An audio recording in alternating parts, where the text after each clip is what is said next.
Il boss dell''Ndrangheta, Giorgio De Masi, 50 anni, latitante dal luglio del 2010 quando era sfuggito all'operazione Il Crimine, diretta dalle DDA di Reggio Calabria e Milano, è stato arrestato dalla polizia a Torino. De Masi è considerato il capo del locale di Gioiosa Ionica, componente della provincia di Reggio Calabria dell''Ndrangheta.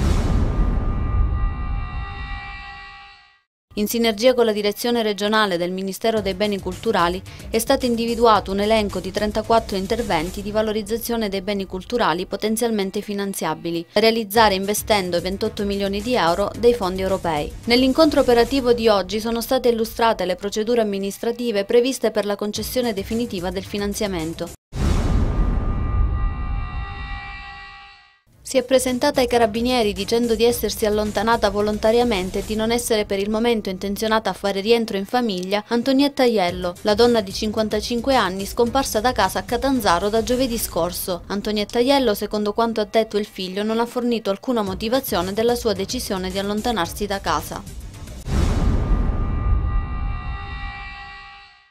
Pasquetta avvolta dalla nebbia a Crotone che però non ha scoraggiato le famiglie crotonesi che tra parenti e amici hanno trascorso all'aperto la tradizionale scampagnata. Menù a base di capretto e patate, seppie, pesce spada, gamberoni, carpaccio di salmone e i tipici dolci pasquali, cuzzupe, bignè, pastiere e pitte con le mandorle.